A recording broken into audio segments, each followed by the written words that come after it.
Bonjour, chers téléspectateurs de Couleur TV. Très ravi de vous retrouver dans cet entretien. Donc, c'est un entretien, on va dire, spécial à l'occasion du bilan des 30 ans de la Conférence nationale souveraine du Niger. Donc, 30 ans de démocratie pour le Niger, c'est ce que nous allons essayer de voir avec notre invité spécial également, M. Nabéré Bachir, donc trésorier auprès de l'ambassade du Niger au Maroc. Bonjour à vous et merci de nous accorder cette occasion. Merci. Bonjour à vous, Couleur TV. C'est un réel plaisir en tout cas de vous avoir sur notre plateau. Alors aujourd'hui, comme je le disais tantôt, on va essayer de faire le tour sur les 30 ans de la démocratie du Niger. On va voir un petit peu pour vous quel a été le bilan, est-ce positif ou négatif, quels sont les acquis.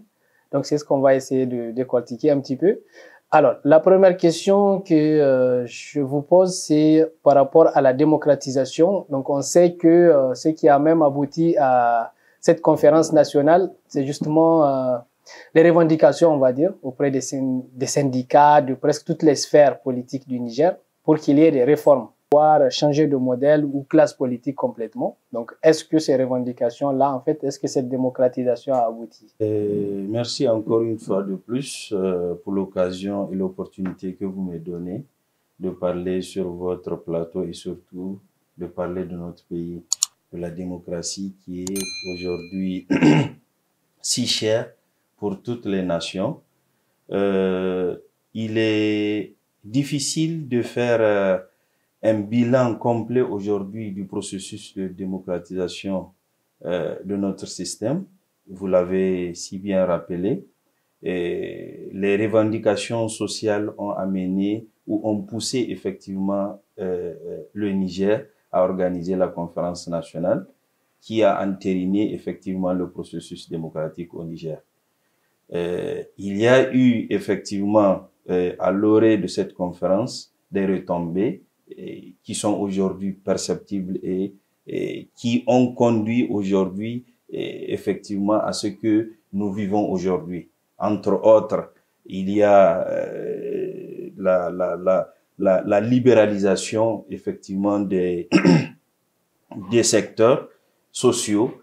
Il y a la création des partis politiques qui ont aujourd'hui confirmé effectivement la vivacité de notre démocratie. Il y a eu effectivement la libéralisation du secteur de la presse. Aujourd'hui, les libertés publiques sont entérinées. Il y a une certaine avancée, mais aujourd'hui, si on doit faire un bilan, nous devons peut-être prendre, comme vous avez dit, secteur par secteur, faire une analyse rétrospective et voir qu'est-ce qu'il y a eu comme avancée, qu'est-ce qui reste à faire et qu'est-ce que nous devons conforter. Voilà un peu l'approche ou la démarche que je vois pour pouvoir aboutir effectivement à ce que nous voulons véritablement ressortir. Puisque il y a beaucoup des acteurs aujourd'hui, quand vous prenez, qui tentent de faire un bilan. Mais c'est quel bilan? Il faut se dire que il y a un processus qui est en cours parce que nous avons une démocratie quand même très jeune. Il y a des pays aujourd'hui qui ont des démocraties très anciennes et qui ne peuvent pas aujourd'hui s'arrêter et dire qu'ils font un bilan détaillé ou un bilan, j'allais dire, de tout ce qu'ils ont fait. Voilà comment je vois les choses. Effectivement, vous avez parlé de bilan par secteur. Oui. Donc, on va essayer de voir en tout cas globalement, secteur par secteur, bon, selon les secteurs que nous avons pu recueillir de notre côté. Vous avez parlé de la création des partis politiques. Ouais. Donc, le multipartisme, en fait, aujourd'hui, on a environ, au minimum, on va dire, environ 250 partis politiques pour un pays comme le Niger. Est-ce que vous trouvez cela positif ou négatif et en quoi, en fait, c'est positif dans le cadre de la démocratisation au Niger? On ne peut pas être pragmatique sur cette question du fait que la création ou du moins la floraison des partis politiques que nous voyons ici est un prolongement de la démocratie. C'est la démocratie qui permet aujourd'hui à des gens de se regrouper, de produire et de proposer aux Nigériens un programme de société, un programme politique. C'est ça le sens des partis politiques. Aujourd'hui, effectivement, nous avons assisté à la multiplication des partis politiques sur la scène au Niger. Tirer un bilan de cet état de fait revient à poser le principe et la vision que les partis politiques se donnent au Niger. Parce qu'un parti politique, c'est un regroupement de personnes. Il a deux objectifs. Le premier objectif, c'est d'abord de proposer un programme de société. Parce qu'à travers un parti politique, c'est des gens qui s'organisent, qui défendent des idéaux pour aller à la conquête du pouvoir. Conquérir le pouvoir, c'est pouvoir diriger la société. La société, c'est proposer un programme de société. Bien entendu, un programme politique, parce que quand on parle de société, bien entendu, il faut, au-delà du projet de société, un programme politique qui va permettre, en fait, à cette organisation de pouvoir diriger la cité. Maintenant, vous n'êtes pas sans le savoir qu'il y a aussi une législation qui cadre l'organisation de ces partis politiques, entre autres la charte des partis politiques au Niger.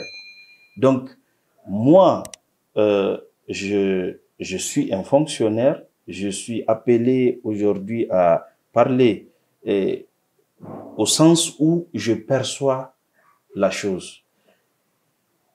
Il n'est pas évident que cette floraison des partis politiques soit bénéfique pour nous, pour la simple raison que il y a beaucoup de partis politiques qui ne respectent pas la charte des partis politiques au Niger. Quand vous prenez, je n'ai pas la charte en tête, mais je connais quelques articles où je connais la matérialisation de quelques articles. Entre autres, l'article 6 de la charte des partis politiques au Niger dit que, après la création, tout parti politique a 1 an pour s'implanter dans les 8 régions du pays. Exactement. Or, quand vous prenez aujourd'hui la réalité, elle est tout autre. Vous avez des partis, j'ai du respect pour ces partis et pour ces gens, qui sont des partis aujourd'hui qui ne sont que l'ombre d'eux-mêmes. Un parti politique aujourd'hui qui n'a même pas de siège. Comment est-ce que vous pouvez le qualifier? Effectivement, des partis fantômes, tout simplement. Et c'est exactement ça, en fait, ce que vous dites, c'est la question qu'on peut se poser tout de suite.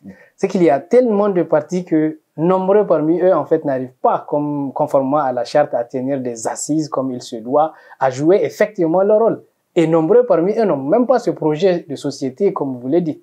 Donc, pour vous, globalement, et par rapport à ça, c'est positif ou négatif, en fait, qu'il y ait autant de partis au Niger? Je ne pense pas qu'il est plausible, effectivement, d'avoir toute cette floraison. Il est bien aujourd'hui, si tout parti aujourd'hui qui se crée peut avoir la capacité de s'implanter, comme on l'a dit, après 1 an, peut avoir la capacité de pouvoir présenter un programme de société, peut avoir une ligne politique aujourd'hui qui se démarque des autres. Parce que aujourd'hui, vous n'êtes pas sans savoir que c'est quand même à un peuple qu'on s'adresse. Qu'est-ce qu'on présente à ce peuple-là? Vous ne pouvez pas aujourd'hui venir parce que vous voulez simplement avoir un parti de trop, prendre ou, je ne sais pas, faire une plagiat sur pratiquement tout ce que les gens proposent pour créer la confusion au niveau, en fait, de cette population. Pour moi, franchement, ça doit être cadré.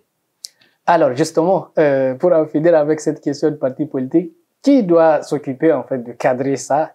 À qui revient, en fait, cette autorité de contrôle, on va dire? Effectivement, il y a, aujourd'hui, quand vous prenez, d'abord, je dirais, au premier plan, c'est l'État, parce que il y a toute une réglementation autour du ministère de l'Intérieur qui, effectivement, organise, réglemente tout ce qui est parti politique et au-delà, la population nigérienne, parce que on a tendance au Niger toujours à dire que c'est l'État, c'est l'État. Or, moi, j'ai la ferme conviction que l'État, c'est vous, c'est moi, c'est les autres. Donc, s'il y a quelque chose qui revient pour une grande part à l'État, il reviendrait aussi à nous autres de faire notre partition pour qu'effectivement, ensemble, on puisse s'acheminer vers le succès tant souhaité. Exactement, une responsabilité partagée, donc on l'aurait compris. Bon, on va essayer d'aller un peu plus vite. Sur le plan international maintenant, on sait que la démocratisation quand même a permis une plus large ouverture, on va dire une coopération beaucoup plus avancée avec l'ancienne colonie, pour ne pas dire indépendance. Donc, quel impact ça a pour la politique nigérienne aujourd'hui?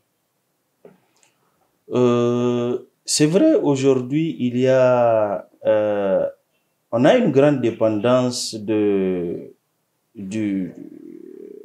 processus ou de la colonisation de la France, parce que quand vous prenez aujourd'hui, dans pratiquement tous les pays africains, notamment colonisés par la France, il y a effectivement ce sentiment que nous sommes toujours en proie au diktat effectivement de la France. Mais je dis que il y a aujourd'hui des modèles qu'on doit copier. Même si aujourd'hui on a cette histoire qui nous lie avec la France, nous devons quand même savoir que personne ne peut construire quoi que ce soit chez nous sans nous et sans la volonté effectivement que nous devons avoir pour aller de l'avant.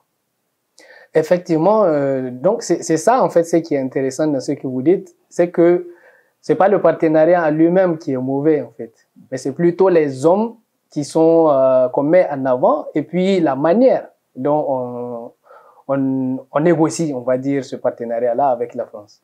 Je dirais pas non. Je ne dirais pas aussi oui, parce que quand vous prenez aujourd'hui, nous devons avoir l'idée que d'abord, c'est nous qui devons savoir ce qui est intéressant ou ce qui est important pour nous. La France, c'est un partenaire. Aujourd'hui, nous sommes censés être démocratiques. Nous sommes censés être souverains. Nous sommes un pays indépendant depuis 1960. Il y a aujourd'hui des politiques publiques qu'on doit repenser. Et aujourd'hui, nous savons que il y a une réglementation internationale au-delà du partenariat que nous avons avec la France qui nous permettent aujourd'hui de pouvoir repenser nos politiques. Parce que en réalité, ce sont nos politiques publiques qui ne sont pas bonnes. Voilà, en tout cas, vous l'avez dit et c'est assez clair. Je pense que c'est ce que la majorité des Nigériens pensent aujourd'hui. Et les conséquences, on les connaît. Ça a quand même détruit, on va dire, quasiment notre système de santé et de l'éducation aujourd'hui quand on a accepté d'adopter les programmes d'ajustement structurel. Donc tout ceci, c'est quand même avec la démocratisation que c'est arrivé au Niger. Cette dépendance-là, en fait, on est resté focalisé sur l'aide au développement, sur le diktat de ces institutions internationales. Donc aujourd'hui, comment en sortir? Et je reviendrai effectivement sur cet état de fait. On nous l'a imposé à un moment donné.